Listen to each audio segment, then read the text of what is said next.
Knowledge उनके पास है और बहुत अच्छे तरीके से इस बिजनेस को बिल्ड कर रहे हैं, बहुत सिस्टमेटिक बिजनेस को बिल्ड कर रहे हैं, अपने टीम को लेकर के बहुत आगे बढ़ रहे हैं। तो मैं आप सबके वार्म वेलकम के बीच में इनवाइट करता हूं, बाकी वो अपने बारे में खुद बताएंगे। आदरणीय Vijay Vijay Chawla ji, please come on the screen अपनी शानदार स्टोरी को लेकर के। विजय चावला सर, स्वागत है आपका। Thank you sir, thank you Pathak sir, प्रणाम sir. Welcome sir, welcome welcome. जी जी, बहुत बहुत धन्यवाद सर। सबसे पहले मैं श्रीमान राकेश शर्मा जी को प्रणाम करता हूं, श्रीमान प्रमोद गुलाटी सर को, श्रीमान शैलेंद्र कुमार धिंगरा सर को और श्री सुरेश यादव सर को प्रणाम करता हूं। और साथ ही मेरे मेंटर, मेरे अपलाइन, मेरे कोच, बिजनेस कोच, परम आदरणीय परम श्रद्धेय श्री अनिल कुमार रंजन सर को प्रणाम करता हूं। और पोर्टल पे उपस्थित सभी इन ऊर्जावान स्फूर्तिवान सभी साथियों को मैं नमन करता हूं, प्रणाम करता हूं। दोस्तों, परिचय की कड़ी में नाम मेरा विजय चावला और रहने वाला उत्तर प्रदेश के आजमगढ़ जनपद के विकास खंड बिलरियागंज तहसील सगड़ी की ग्राम पंचायत जोलापुर से बिलोंग करता हूं। और पेशे से जैसा कि अभी आदरणीय पाठक सर ने बताया कि गवर्नमेंट एम्प्लॉय हूं। वैसे मेरी पैदाइश दोस्तों या जन्म स्थान कहा जाए तो मैं लखनऊ में पैदा हुआ, वहीं मेरी शिक्षा दीक्षा हुई। मेरे पिताजी वहीं पे सेंट्रल गवर्नमेंट में यानी रेलवे में जॉब करते थे। तो हम सारे भाई और बहन लगभग वहीं पढ़ा करते थे। फिर 1990 में वो रिटायर हो गए तो गांव चले आए। और गांव आते समय उन्होंने कहा कि बेटा तुम लोग गांव चलना चाहोगे कि यहीं रहना चाहोगे? और गांव में जाओगे तो वही खेती करनी पड़ेगी, किसी का काम धाम करना पड़ेगा, उससे जाके कहीं जीविका चलेगी। अगर यहाँ रह के पढ़ लिख लोगे तो हो सकता है कुछ लायक बन जाओ। आवाज जा रही सर मेरी, पाठक सर? यस, आ रही है गुरुजी, आ रही, continue. Thank you sir, thank you. आ रही सर, आ रही। Thank you. तो हम 3-4 भाई वहीं रुक गए, यानी हम लोग 4 भाई हैं। सबसे बड़े भाई साहब इस समय अभी 31 मई को रिटायर हुए हैं, एमटीएनएल में टेक्निकल सुपरवाइजर है। और उनसे छोटे जो हैं वो दांत के डॉक्टर हैं, जो खुद की प्रैक्टिस है उनकी लखनऊ में ही, वो लखनऊ में ही सेटल हैं। और बड़े भाई साहब दिल्ली में। तीसरे नंबर पे मैं आता हूं दोस्तों, जो आपके सामने हूं। और सबसे छोटा भाई प्रेजेंटली मऊ में मधुबन के पास फतेहपुर मंडावा ब्लॉक है, ये सीएससी है, वहीं पे है, चिकित्सा अधिकारी हैं। तो मैं बात कर रहा था जो पढ़ाई लिखाई के दौरान ही, पढ़ाई लिखाई मेरी बहुत अच्छी नहीं थी दोस्तों, लेकिन बाकी सब भाइयों की अपेक्षा मैं पढ़ने में कमजोर था। और 1990 में जब पिताजी रिटायर होके चले आए तो जिम्मेदारियां थोड़ा सा हम तीनों भाइयों की बढ़ गई कि हम लोग पढ़ेंगे लिखेंगे कैसे, क्योंकि उस समय इनकम कम होती थी। पिताजी पेंशन के सहारे जो है यहाँ घर चलाते, वो घर चले आए यानी अपने पैतृक निवास आजमगढ़, और हम लोग वहीं थे। तो हम लोग ट्यूशन वगैरह पढ़ाते थे और खुद भी पढ़ते थे। और फिर उससे भी काम नहीं चल पा रहा था तो कुछ मैंने फिर प्राइवेट जॉब करना यानी फैक्ट्री में या कंपनी में काम करना और पैसे कमाना भी सीखा, और ये काम करता रहा। फिर 1994 में मैंने वो शहर छोड़ दिया, कमाने के लिहाज से ही शहर छोड़ दिया। फिर दिल्ली में शिफ्ट हो गया। दिल्ली के बाद फिर मुंबई चला गया। फिर 1998 में पिताजी एक्सपायर कर गए। सन 2000 में मेरी शादी हो गई, जिम्मेदारियां और बढ़ गई। मेरे बड़े भाइयों ने मिलकर मेरी शादी कर दी और जिम्मेदारियां बढ़ गई। सन 2000 के बाद फिर मैं मुंबई चला गया, क्योंकि अभी तो अकेला था, काम चल जाता था। लेकिन अब 2 हो गए तो काम चलना थोड़ा मुश्किल हो गया। और हालांकि माताजी, पिताजी के बाद माताजी पेंशन पाती थी, लेकिन मुझे लगा कि नहीं, मुझे भी कुछ करना चाहिए। तो मैं मुंबई चला गया। पैसे कमाता था लेकिन पैसे की वैल्यू नहीं समझता था, ना समय की वैल्यू समझता था। तुम लोग ड्राइविंग लाइसेंस बनाने के लिए कहाँ जाते हो? आरटीओ। छोड़ दो भाई, अब ड्राइविंग लाइसेंस बनाने के लिए आरटीओ जाने की कोई ज़रूरत नहीं है। पिछले महीने तो जब बॉम्बे चला गया तो बॉम्बे, वहाँ मेरी बड़ी बहन रहती हैं जो मेरी माँ के समान है। और उन्होंने मुझे पाला पोसा भी है। तो बहुत कुछ समझाया मुझे उन्होंने, पैसों के बारे में भी समझाया, समय के बारे में भी समझाया। तो मुझे थोड़ा समझ आई वहां पे, और मैंने वहां भी एक काम सीखा। काम मैंने कई सीखे, जैसे पेंटिंग का काम हो और माइक्रो आर्टिस्ट का काम हो। वहाँ माइक्रो आर्टिस्ट का काम करना शुरू किया। तो माइक्रो आर्टिस्ट का जब काम कर रहा था तो वहाँ दोस्तों मान सम्मान और पैसा दोनों चीजें मिल रही थी। यानी मैं, मेरे सामने आफताब शिवदासनी हो चाहे ओमपुरी हो, एक्टर, ऐसे ऐसे लोग मेरे पास आते थे, और वो माइक्रो आर्टिस्ट का जो काम करता था, यानी name on the grain of rice, चावल के दाने पे नाम लिखने का जो काम करता था, उसमें मुझे पैसा और सम्मान दोनों मिलता था। वहीं से मेरा नाम जो है विजय चावला पड़ गया, चावला के नाम से ही मशहूर हुआ। फिर पैसे कमाते कमाते सन 2005 में मैं गांव आया। गांव पिताजी के समय ही घर बना हुआ था, तो काफी जर्जर हो चुका था। भाइयों ने सलाह मशवरा किया तो घर बनवा देना चाहिए, क्योंकि छोटे भाई की भी शादी वगैरह करनी है। और उस समय छोटे भाई हमारे आगरा से एमबीबीएस कर रहे थे 2003 से। तो वहाँ फिर शादी करने के लिए घर मकान बनवाना, उसे फिर से तोड़वा के बनवाना था। मैं उसे तोड़वा के बनवा रहा था कि 2006 में मेरी माता जी एक्सपायर कर गई। अब मेरी सारी जिम्मेदारियां मेरे ऊपर आ गई। गांव में मेरी मिसेज और मेरी माँ ही रहती थी, तो माँ जब चली गई तो सारी जिम्मेदारियां मेरे ऊपर आ गई, और सारे भाई साहब छोटे हों चाहे बड़े अलग अलग जगहों पे सेटल थे। तो छोटा भाई पढ़ ही रहा था। फिर जिम्मेदारी जब अपने ऊपर आ गई तो मैं यहाँ गांव में ही सेट हो गया। सेट होना पड़ा साहब, जबकि मुंबई में ठीक ठाक चल रहा था। लेकिन जब गांव में सेट हो गया तो मैं पैसों की क्राइसिस को मैं समझने लगा। हालांकि बड़े भाई साहब वगैरह लोग मदद करते थे, लेकिन कहा जाता है ना, गलत रास्ते, गलत लोग, गलत परिस्थितियां और गलत अनुभव जरूरी है साहब। यही हमें सिखाते हैं कि हमारे लिए सही क्या है। और पढ़ने में मैं हालांकि कमजोर था, लेकिन बाकी भाई लोग पढ़ने में ठीक थे, इसलिए उन्होंने एक मुकाम हासिल किया। लेकिन मुझे लगता है कि व्यवहारिक विवेक का होना शिक्षित होने से 1000 गुना बेहतर है। तो लोगों के सानिध्य में जब आया तो व्यवहारिक विवेक भी मुझे मिला, जिसके माध्यम से उसी समय, हालांकि 1998 से ही मेरा परिचय परम आदरणीय श्री अनिल कुमार रंजन सर से था, संबंध मेरा। और बहुत ही अच्छी पर्सनालिटी, बहुत ही गजब की पर्सनालिटी है, जैसा कि आप लोगों ने उन्हें सुना भी है मिरेकल मॉर्निंग पे अपनी स्टोरी के माध्यम से भी सुना होगा। और बहुत शानदार पर्सनालिटी है, मैं बड़ा ही प्रभावित होता हूं उनसे। हालांकि इस तरीके की कोई बात नहीं थी, ना मेरा उन्होंने कोई बीमा किया था ना कुछ, लेकिन संबंध बड़े अच्छे थे। जिससे भी मिलते थे बड़े ही आत्मीयता के साथ मिलते थे, और मेरी भी मुलाकात होती रही। फिर उन्होंने एक बार जो है इसी आरसीएम बिजनेस के बारे में बताया। हालांकि बिजनेस के बारे में बहुत डिटेल नहीं किया।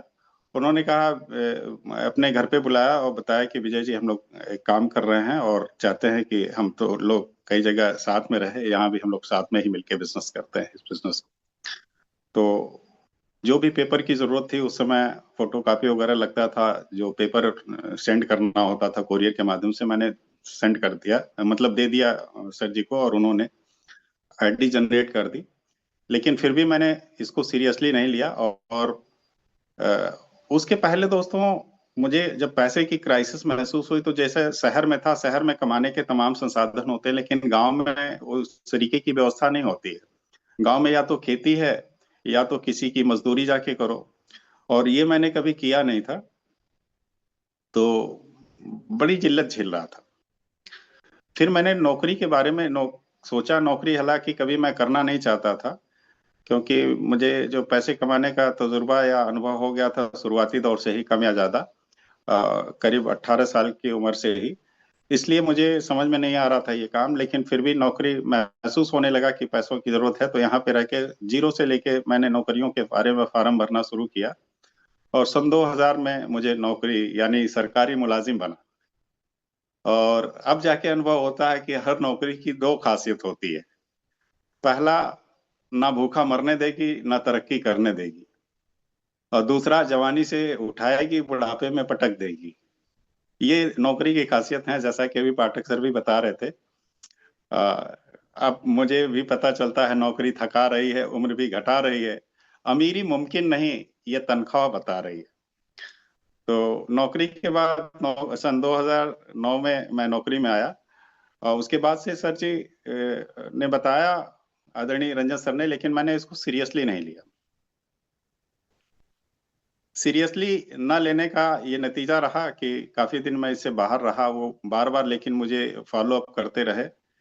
कभी सेमिनार वगैरह होता तो मुझे बुलाते, तो कभी जाता बेमन से, अनमने ढंग से, कभी नहीं जाता, और कभी फोन पे ही पट्टा सा जवाब देता, यानी टरका माइसिन देता, टरकाता रहता उन्हें, और फोन पे ही बताता कि क्या करूं, नौकरी छोड़ दूं। कभी कभी वर्किंग पीरियड में भी सेमिनार वगैरह होता था। अभी तो ज्यादातर सेमिनार वगैरह संडे को ही होते हैं, लेकिन कभी कभी वर्किंग पीरियड में भी होता था। जैसे अब शनिवार है तो शनिवार को चिड़ियाकोट में है, रविवार को आजमगढ़ में है, तो इस तरीके से भी होता था। तो मैं बोलता था उनसे। बड़ा अजीब सा मैं आज महसूस करता हूं कि मैंने कैसा जवाब दिया अपने अपलायन को, अपने मेंटर को, जिन्होंने मेरी जिंदगी को तराशने का काम किया, एक जौहरी के रूप में मुझे पहचाना शायद। तो और मैं उनको ऐसा जवाब देता था। यही कारण है कि दोस्तों आज मैं बहुत पीछे हूँ। जहां मुझे होना चाहिए था वहां तक नहीं पहुंच पाया। खैर, होता है ना कि सोचा कुछ, किया कुछ, हुआ कुछ, मिला कुछ। क्योंकि प्लान बना के अगर कोई काम नहीं करते हैं तो निश्चित तौर पे हम धोखा खाते हैं दोस्तों।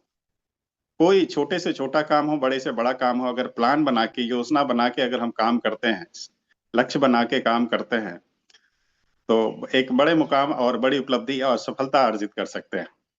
हमें बच्चे का एडमिशन कराना हो, या बच्चों की शादी करनी हो, या घर बनाना हो, मकान बनाना हो, तो हम उसकी योजना बनाते हैं दोस्तों कि हमें ये करना है, ये करना है। इसमें भी कई बार मुझे जो है अपनी लाइफ लाइन के हाथों जलील होना पड़ा दोस्तों। सेमिनार वगैरह में गया, मैं इस सिस्टम के बारे में नहीं जानता था। मैंने कंपनियां की थी, छोटी मोटी, छोटी बड़ी कई कंपनियां की थी, जैसे सहारा पैरा बैंकिंग के तहत पैसों का जमा करना, और प्रोडक्ट बेस पे भी काम किया, लेकिन वो जमा नहीं मुझे, या मैं चीजों को समझ नहीं पाया था, डायरेक्ट सेलिंग इंडस्ट्री के बारे में ठीक से जान नहीं पाया था। लेकिन कुछ समय के बाद जो है आदरणीय रंजन सर ने मुझे एक किताब मुहैया कराई, दिया उन्होंने, जिसका नाम था टाइम मैनेजमेंट। पहले मैंने उसे पढ़ा, उसी दिन से मैंने अपने कम से कम 2 घंटे बचाने शुरू किए, क्योंकि मैं सोता बहुत ज्यादा था। सुबह 7 बजे तक सोता था। 7 बजने में अगर 2 मिनट भी बाकी है साहब, तो उसको मैं पूरा करके ही उठता था। अब 2 मिनट में आदमी कितना सो लेगा सोचिए, लेकिन दिमाग में ये फिट था, दिमाग में ये फिट था कि मुझे 7 बजे तक सोना है। लेकिन जब वो, जिस दिन से वो किताब पढ़ा था, मैंने 5 बजे उठना शुरू किया। फिर उसके बाद सेमिनार वगैरह और ओपन मीटिंग में मुलाकात हुई आदरणीय श्री सुरेश यादव सर से, जो गजब की पर्सनालिटी हैं, गजब का नॉलेज रखते हैं साहब। अथाह सागर है उनके नॉलेज का उनके पास। और उन्होंने इस इंडस्ट्री के बारे में बहुत कुछ जानकारी दी, और कुछ किताबों के बारे में उन्होंने भी बताया, जैसे लोक व्यवहार। और एक किताब उन्होंने बताई थी उस दौरान, दीपक बजाज जी की किताब, बनिए नेटवर्क मार्केटिंग मिलेनिया। उस किताब ने भी साहब मेरे जीवन में काफी परिवर्तन किया, और मैंने इसके बारे में ठीक से जानना शुरू किया। फिर सेमिनारों वगैरह में जाता था, तो और जो ओपन मीटिंग होती थी या सेलिब्रेशन वगैरह होता था, तो उसमें बिगनर, स्टार्टर, ओपनर ये सब कहा करते थे, मेरी लेकिन समझ में नहीं आता था। एक बार मिशन मार्च के दौर चल रहा था, उस समय काफी ऑफर आए हुए थे आदरणीय शैलेंद्र धिंगरा सर की तरफ से। तो उन्होंने एक पंपलेट बंटवाया था। उस पंपलेट में एक तरफ ऑफर था, दूसरी तरफ जो है ये पिन लेवल का स्लैब था, पिन लेवल का स्लैब था, इनकम का स्लैब था, ये सारी चीजें थी। तब मुझे समझ में आया बिगनर, स्टार्टर, और ये कैसे कैसे अचीव करते हैं, इनकी इनकम कितनी होती है। अच्छा लगा अध्ययन करने में और इसको जानने में, और इसमें काफी सहयोग किया रिस्पेक्टेड अनिल रंजन सर ने। फिर मुझे लिवा के गए एक बार 2019 में एकेडमी, वहां से मेरा विजन क्लियर हुआ। तो फिर मैंने वहां से आने के बाद 2019 से ही मैंने काम करना शुरू किया ठीक से। और मैं बिगनर, स्टार्टर, ओपनर ये सब तो नहीं जाना, लेकिन सीधे मैं ईगल से मैं जानता हूँ कि मैंने ईगल अचीव किया। फिर उसके बाद रनर आया, फिर उसके बाद स्टार वगैरह विनर वगैरह नहीं, फिर रॉयल्टी हुआ। और अभी मैं पीछे ही हाल ही में सितंबर, अक्टूबर, नवंबर, दिसंबर ऐसे करके मेरे लाइफलाइन और मेरे अपलाइन के सहयोग से मैंने टेक्निकल क्वालिफाई किया। ये मेरा सफर रहा इसमें। और ये आरसीएम बिजनेस दोस्तों बताया जाए तो जब मैंने इसको सीरियसली लिया तब ये जान पाया। लेकिन हाँ, इसके पहले इसमें पैसे का महत्व और समय का महत्व, एक 2019 में जब गया था तो एक कदम सिंह राठी साहब थे, उन्होंने एक बात कही थी, वो बात मुझे बड़ी अच्छी लगी। इस डायरेक्ट सेलिंग इंडस्ट्री में हर एक व्यक्ति को 2 से 3 साल के लिए आना चाहिए, क्योंकि इसमें जो है पर्सनालिटी डेवलप भी होती है। तो मुझे ये बात बड़ी अच्छी लगी। वरना पैसे कमाने के लिए तो बोलते हैं ना कि तरक्की की फसल हम भी काट लेते, थोड़े से तलवे अगर हम भी चाट लेते। बड़ा मतलब कुछ लोग अलग फील कर रहे होंगे, और ये लखनऊ में पैदा हुआ इस बात का नतीजा हूं थोड़ा सा कुछ ऐसे अंदाज में। लेकिन अमीर बन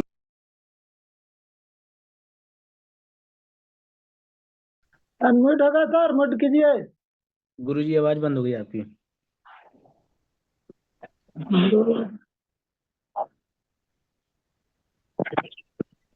चलिए, सर का टाइम भी ओवर हो चुका है।